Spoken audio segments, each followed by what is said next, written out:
En esta presentación conoceremos algunos aspectos generales de una propuesta de alfabetización intercultural elaborada en Córdoba y nos detendremos especialmente en los libros de base etnográfica que se produjeron en el marco de esa propuesta.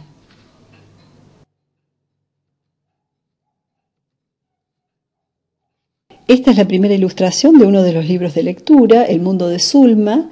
Es una ilustración que llevó a cabo la artista Susana Romera. Y bueno, en la imagen vemos a Zulma, una niña de 7 años, que está molesta porque tiene que cuidar a su hermano menor, que disfruta de comer tierra, como se puede apreciar, ¿no?, en la ilustración.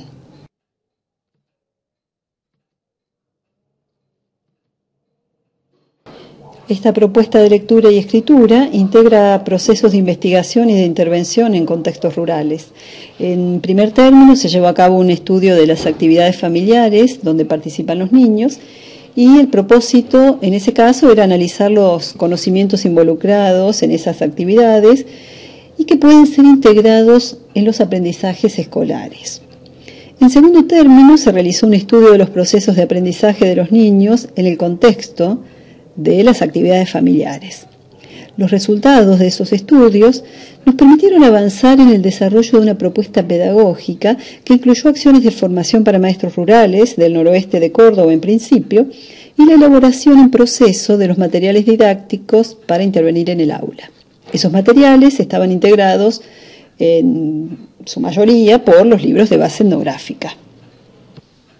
Esta experiencia fue llevada a cabo en Copacabana, una comunidad rural del noroeste de Córdoba, que se encuentra en la pedanía de Copacabana, en el departamento de Ischilín, a unos 180 kilómetros de Córdoba capital. Bueno, la palabra pedanía hace referencia a una forma de organización territorial que es menor que un municipio y que no tiene personalidad jurídica. En este caso, en el caso de la comunidad de Copacabana, por ejemplo, al igual que otras, la autoridad era el jefe comunal. Veremos a continuación algunas imágenes de los hogares y de la escuela de la comunidad. En esta primera imagen podemos reconocer a Chichi Carrizo, que es un campesino y artesano, que se encuentra en este caso terminando de tejer un canasto de palma. Y podemos observar también otros tejidos realizados por él.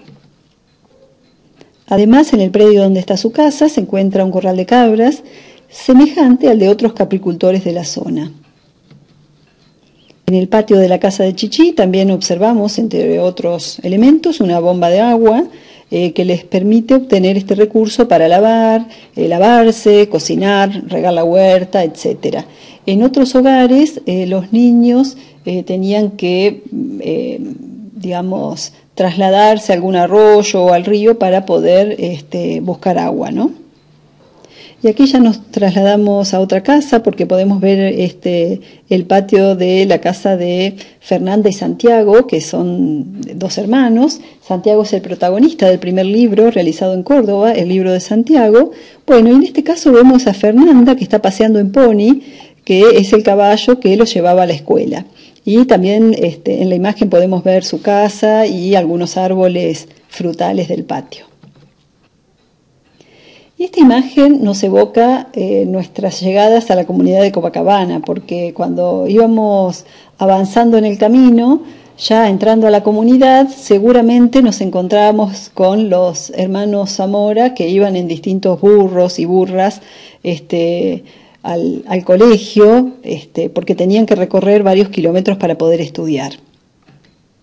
Dentro del aula lo vemos a Santiago, que está estudiando. Como se observa, Santiago está ubicado mirando hacia un pizarrón. Pero detrás de él podemos ver otros chicos que están sentados mirando una pizarra, otra pizarra en realidad. Y esto tiene que ver con el hecho de que estamos en un aula de plurigrado que integra niños de segundo, tercero y cuarto grado, con una misma maestra, ¿no? Y bueno, cuando finaliza la jornada de la escuela, los chicos vuelven a pie, a caballo o en burro, como vemos en este caso. En esa escuela y en la comunidad llevamos a cabo nuestra propuesta, que tuvo como punto de partida el planteo de las maestras sobre las dificultades en el aprendizaje, entre otros elementos, ¿no? Ellas manifestaban que los niños tenían problemas especialmente en la adquisición de la lectura y la escritura en los primeros grados y en la comprensión de textos escritos en los distintos grados.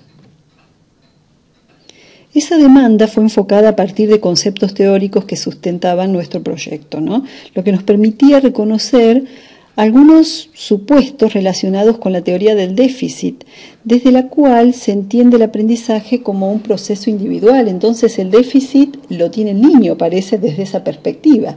Desde nuestra perspectiva teórica, que está fundada en los aportes de la teoría sociocultural del desarrollo humano, entendíamos que, cuando hay una dificultad en el aprendizaje, no se circunscribe al niño, sino que esto tiene que ver con las situaciones de enseñanza y aprendizaje, entendiendo de hecho que el aprendizaje es un proceso de carácter social. Además, desde esta teoría se entienden las dificultades como individuales, asociadas entonces a las predisposiciones de cada niño. También se entiende que el entorno de desarrollo del niño es probable que no sea favorable o que los problemas lingüísticos provienen o están relacionados con problemas cognitivos. A partir de un diagnóstico inicial diseñamos una propuesta en el marco de la cual elaboramos los libros de base etnográfica. Esa propuesta se basa en un marco que integra diferentes contribuciones teóricas y distintos estudios precedentes. Nuestra perspectiva teórica integra aportes que permitieron orientar interrogantes iniciales como cómo aprenden los niños en interacción con su entorno, que pudimos orientarla con aportes de la teoría sociocultural del desarrollo humano y también en relación con esta, en el marco de la teoría de la actividad también, ¿no? Otro interrogante fue, ¿de qué modo la interacción verbal acompaña ese desarrollo? En ese sentido la sociolingüística interaccional realizó aportes pertinentes, o cómo procesan los conocimientos los niños. En ese sentido tomamos aportes de la psicología cognitiva, especialmente aquellos relacionados con los procesos de comprensión y de producción. Otro de los interrogantes era cómo se desarrolla el conocimiento en el marco de una cultura, por ejemplo, y para ello tomamos aportes de distintas líneas de la antropología y especialmente de aquellas focalizadas en la educación intercultural.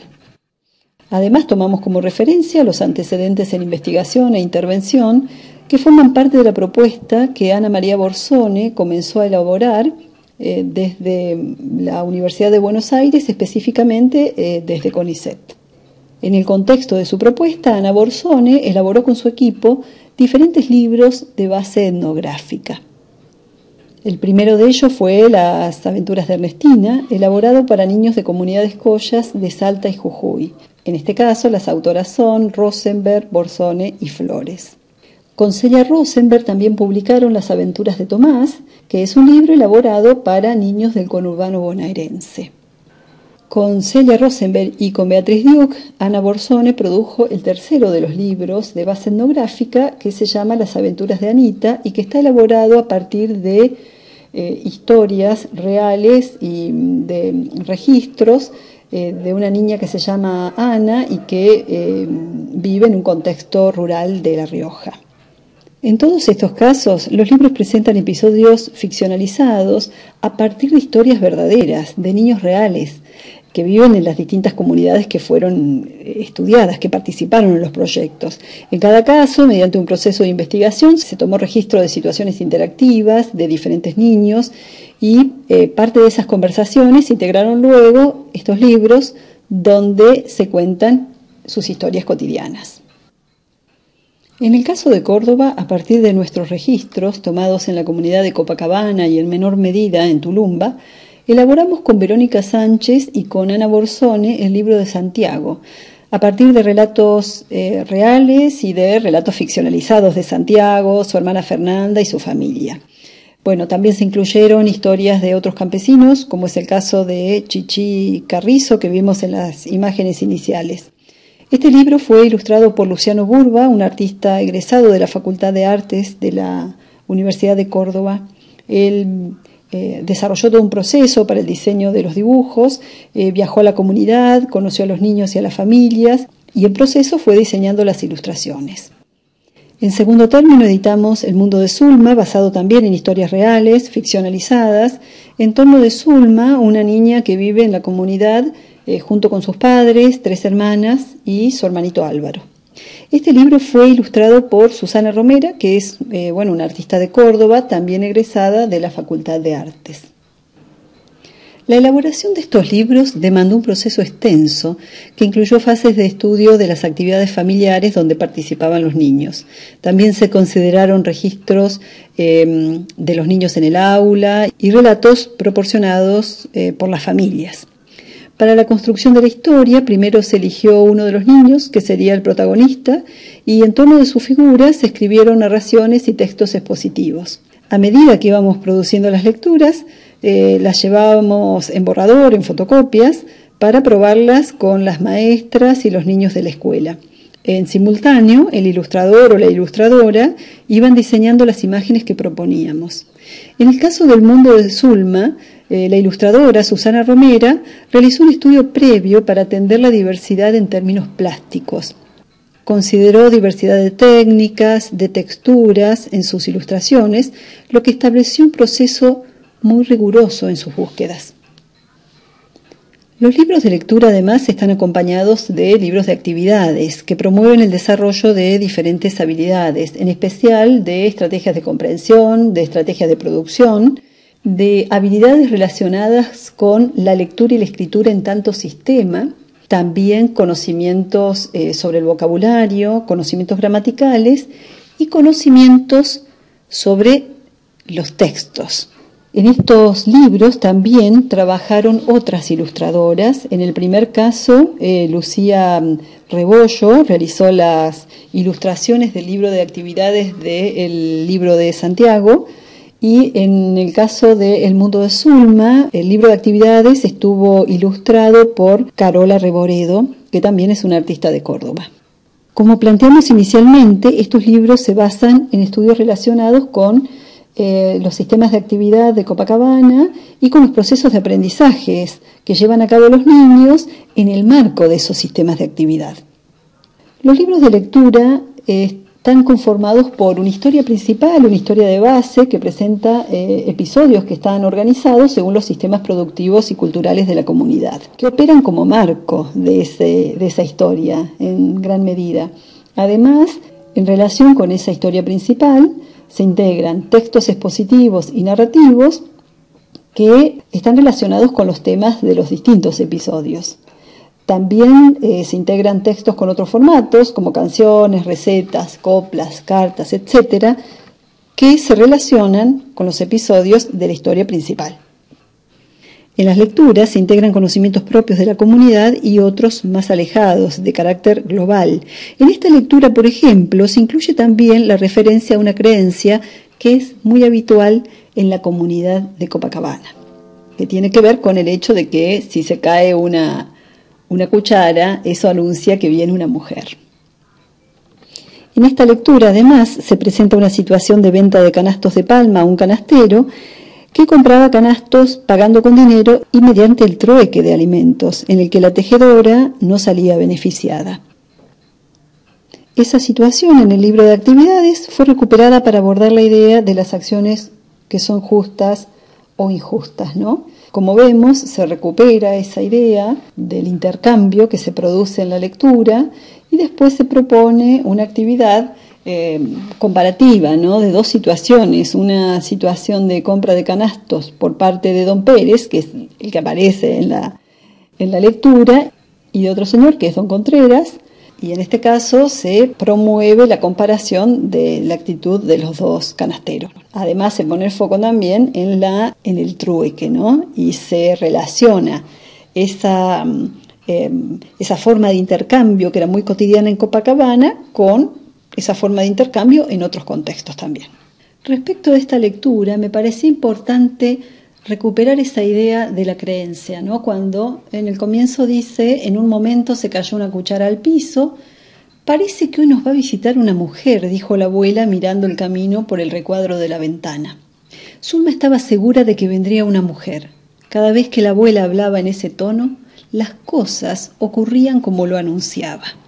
Me parecía importante atender los significados de la palabra anunciada y los distintos sentidos que puede tener ese verbo, ¿no? En el libro de actividades nosotros consideramos, por ejemplo, el título, ¿no? Una visita anunciada. ¿Cuál es la visita anunciada? Pinta la respuesta correcta. Entonces se plantea la visita del canastero o la visita de la tía Pochola, porque en principio ya está segura que va a ser una mujer la que va a llegar, pero llega primero el canastero, ¿no? Y después la que llega también sin anunciarse es la tía Pochola. A continuación nosotros también realizamos una personificación y decimos que la naturaleza también anuncia, entre comillas, cosas que van a suceder. ¿Cómo sabemos que va a llover? ¿Cómo saber si caerá piedra o granizo? Estas preguntas nos parecían muy importantes porque tienen que ver con conocimiento que tiene el campesino, que a lo mejor tengan los niños o no, pero que sus padres seguramente tienen. Normalmente hay una idea de cuáles son las nubes que traen piedra, por ejemplo, ¿no? O también cómo se manifiesta la naturaleza cuando va a caer piedra. Esta observación está relacionada con los modos de significar.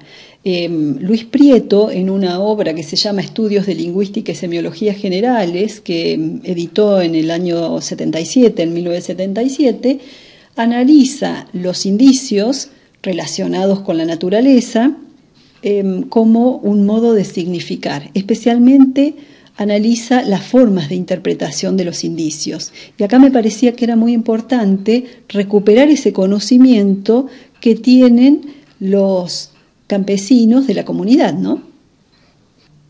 Volviendo a la lectura que estábamos considerando, volviendo a las actividades que habíamos propuesto en el libro de actividades, vemos entonces la posibilidad de reflexionar sobre esos conocimientos, ¿no? Y sobre esos usos en el lenguaje. Por ejemplo, el canto de las chicharras anunciaba un día de calor. Las hormigas anunciaban lluvia para ese día. Es importante destacar que uno propone la actividad, pero esa actividad no está planteada para ser desarrollada de manera automática, sino que la idea es que la actividad sea motivadora de reflexión, digamos. Es interesante considerar el proceso que moviliza esta actividad, no solamente la resolución de ella, ¿no? Entonces decimos también, en el caso de Zulma, dice que otros anuncios de la naturaleza conoces. Las personas podemos anunciar o dar a conocer cosas que sucederán, ¿no? La maestra anunció la visita de un escritor famoso, el diario anunció la llegada del rey de España. Observen cómo nosotros ponemos el foco en una expresión que está explicando una creencia o está relacionada con una creencia de la comunidad, pero atendemos la reflexión sobre un verbo específico que tiene que ver con la posibilidad de anunciar. También nosotras planteamos la posibilidad de, en ese proceso de reflexión, de realizar un juego con distintos anuncios que estaban equivocados. Entonces los chicos lo que tenían que hacer era corregir. Por ejemplo, los truenos anunciaban la visita del presidente de Brasil, la tía Pochola anunció el amanecer, el gallo anunció que viajaba tras la sierra, el balido de la cabra anunció la tormenta, el diario anunció que el cabrito había nacido. Lo que los chicos tenían que hacer en interacción con la maestra era asignar esas expresiones que estaban resaltadas en negrita al sujeto adecuado o pertinente, ¿no? Bueno, cabe destacar que estos libros en principio son bidialectales, ¿no? El narrador emplea una variedad estándar, mientras que los personajes utilizan los usos dialectales propios de la comunidad. En esta lectura que vemos del mundo de Zulma, se integran también los usos dialectales propios de Tras la Sierra, debido a que Zulma recibe una carta de su madrina Jovita, ¿no? Esta y otras lecturas fueron elaboradas de forma conjunta con el actor José Luis Serrano, que da vida a Doña Jovita. Como lo invitamos a participar con su personaje, él mismo propuso que fuera Doña Jovita la madrina de Zulma. La participación de este personaje permitió que en el libro de actividades se realizaran distintas propuestas para reflexionar sobre los dialectos en el nivel del léxico, ¿no? se hace una reflexión sobre el significado de la palabra charqueado, y en este caso se integra también otro texto, hay una relación intertextual con el libro Tiquilis, donde se explica de manera precisa el proceso de charqueado. En este caso también podemos observar cómo hay algunas palabras que utiliza Doña Jovita que son explicadas directamente por algunos de los personajes, ¿no? Por ejemplo, Doña Jovita dice que el pajarito es muy ardiloso porque es muy ingenioso. También se recupera una reflexión sobre el significado de algunas palabras. Doña Jovita, por ejemplo, para referirse a la hembra del rey del bosque, utiliza el adjetivo apagada, apagadita. Entonces, me parecía interesante hacer una reflexión sobre ese uso, ¿no? Y comparar ese participio con otros, ¿no? La luz está apagada, el motor está apagado, por ejemplo. También proponemos que ellos reflexionen sobre esa expresión en otros contextos de uso, ¿no? Zulma se despertó al oír un ruido, no sabía qué pasaba, la vela estaba apagada. O Doña Esther está cosiendo los trajes de las chicas para el festival, las blusas son coloridas, pero las polleras son más apagadas. O la radio estaba apagada, Zulma pensó que la abuela no estaba en su casa. Y cerramos con esta frase de Jovita que dice: ¿por qué le dicen llama a ese animal tan apagadito?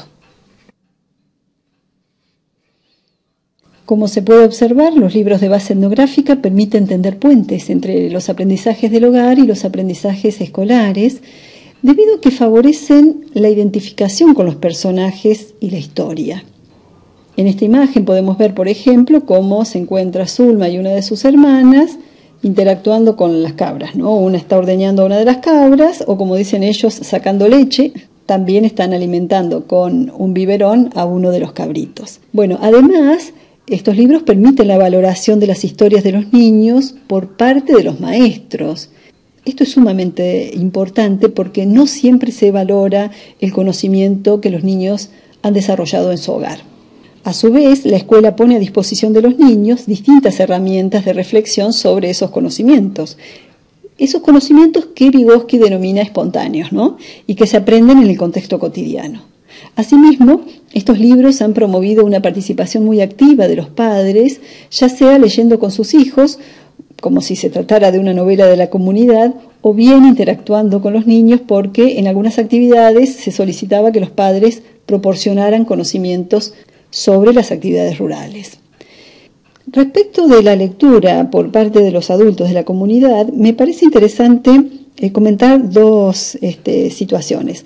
Por un lado, el hecho de que en el proceso de elaboración de los libros nosotros llevábamos en fotocopias 2, 3, 4 lecturas con sus respectivas actividades para que las maestras lo trabajaran con los niños. En algunas situaciones me pasó que algunas madres me dijeron que estaban esperando el librito. El librito le llamaban a este conjunto de fotocopias porque ellos leían las lecturas como si fuese una novela por entregas. Eso me pareció sumamente interesante porque era totalmente imprevisto. Y una vez que fue editado el libro, también fue leído por las familias y se lo prestaban a sus familiares para leerlo, como si fuese una novela de la comunidad.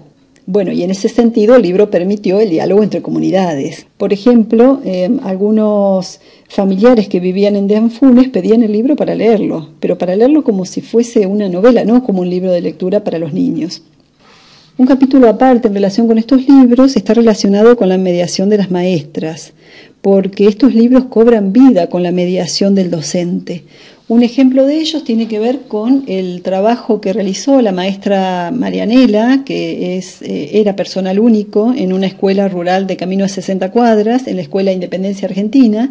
Ella, por ejemplo, trabajó con el mundo de Zulma y en una de las actividades que tenían que ver con la reflexión relacionada con los géneros discursivos, trabajaron, por ejemplo, una leyenda guaraní que se proporciona en el libro de actividades del mundo de Zulma, una leyenda guaraní que explica de qué manera Tupá, el dios del bien, creó el colibrí.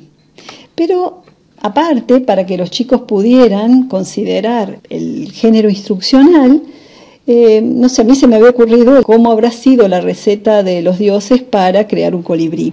Estaba puesto a modo de ejemplo, pero a la maestra se le ocurrió que los chicos elaboraran los colibríes a partir de esta receta. Entonces los chicos construyeron en sus casas, con la ayuda de sus hermanos y padres, construyeron colibríes con barro, y algunos de los chicos vivían en cortaderas de ladrillos. Entonces también los padres cocinaron esas aves en el horno, y los chicos llevaron los colibríes que habían fabricado, por ejemplo, a partir de lo que planteaba el libro.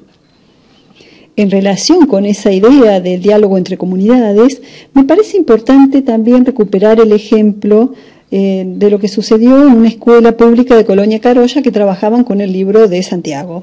Precisamente a partir de la lectura de este libro, en una escuela de Colonia Carolla crearon un proyecto de visita a la comunidad de Copacabana para conocer a Santiago y a sus compañeros. Estas imágenes son testimonios de la primera visita que realizaron 3 divisiones de primer grado.